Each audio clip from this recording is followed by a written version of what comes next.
Last week, Nebraska Republicans moved to change their electoral vote rules to favor Trump. And once again, once the behind-the-scenes move became public, Graham openly admitted what he was doing, tried to launder it as normal politics. Nebraska has been talking about this for years. It is a very close election. The entire federal delegation of Nebraska, House members and 2 senators, want this change. To my friends in Nebraska, that one electoral vote could be the difference between Harris being president or not, and she's a disaster for Nebraska and the world.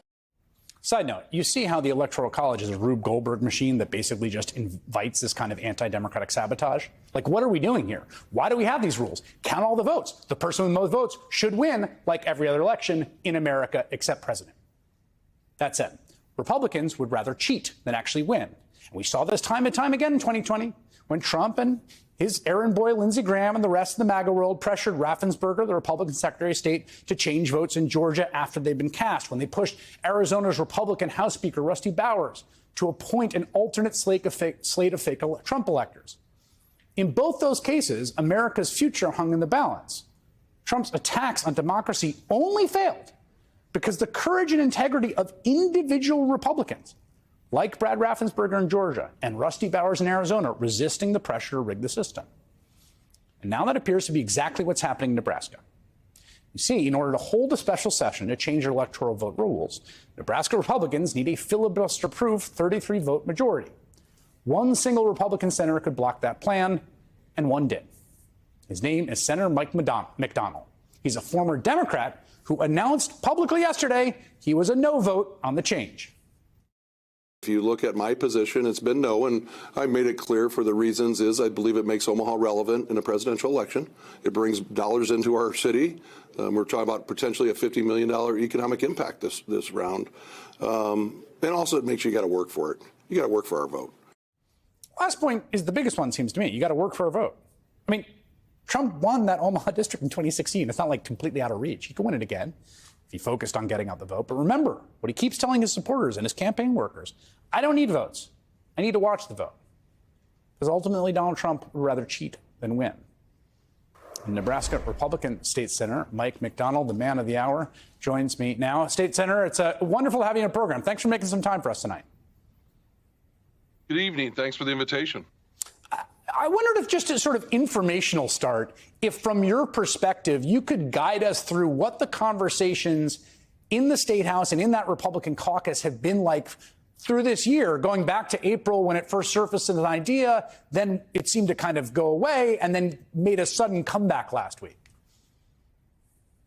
I'd like to start, with thanking all the people that have reached out to me on both sides, and 90% of them have been professional and polite, of course, passionate, and the old saying, you can't manufacture passion. It's got to come from the heart, which I understand. This is a serious issue and a serious decision, but I do appreciate all of the thousands of emails and conversations, and going back to 2016 when I decided to run for the legislature, and we're the only one house system in the country, which I think we do that better, and most states should probably look at changing over to the one house system. But I said the reason I want to keep the system we have and not go to winner take all, which was changed in 1991, was the idea that it makes Omaha relevant. That's where the 2nd Congressional District is. And it makes the dollars, of course, the economic impact, but it makes people work for our vote. Come on in and talk to us and work for our vote. And I think sometimes people say, oh, Nebraska nice, and they think that's a sign of weakness. It's not. We work hard and we play by the rules. So come on in, work hard, play by the rules. Don't try to change them, with 42 days left to try to change the rules that have been in place since 1991. And as you've said earlier, look at the past. Look at, the idea of President Biden in 20, President Trump in 16. Work for that vote and you can win it. But you got to come in and work and you got to talk to us. It seems to me that here's my feeling about this, and I'm curious what you think, right? If you went to winner take all, say, in 2023, or you had a referendum, a statewide referendum, or even earlier this year, I would say, yeah, that's political hardball by Republicans, but it's okay, it's hardball. 43 days before the election, after Maine has already passed the window, seems like not on the up and up. What do you think? No, and I've talked about this, and other senators have talked about it since 17 when I was elected. Let's do it in midterm. Let's do ahead and go ahead and let the people of Nebraska vote, which I would oppose this, my vote on this to switch to winner take all. If the people of Nebraska want to do it 2 years out and let whoever wants to run for president of the United States know the rules, right, I think that would be fair. I still think we should keep winner take all, and I think we should go around the country and, like Maine, ask the other parts of the country, look at our system. All 435 congressional districts should look at the way we're doing things, because I think you're talking about going to the people, and you're not talking about 33 senators make a decision. And I've compared it, and I know this isn't a game, and I know a football game's not very important, but the idea that all of a sudden a coach calls a timeout with 2 minutes left and says, I want to change the value of the field goal from 3 points to 4, and that's how I'm going to win. It doesn't ring true, and that's not part of Nebraska values. We want to let the people make the decision. And to President Trump and Vice President Harris, come into Omaha, come in and debate, have a debate in Omaha. Again, work for that vote and work for that win, as others have done in the past, including President Trump and President Biden. Have you received any communication from ex-President Trump directly? Has he attempted to talk to you about this? Well, my policy for the last 8 years, I don't talk about private conversations. I can say that people have reached out again through phone calls and emails, and both sides really have worked hard, but they've been 90%, people professional and polite. And I'd say both campaigns, were 100% professional and polite, and we had good conversations. And I always try to tell people, tell me why I'm wrong. Tell me why you're a yes. Teach me something I don't know.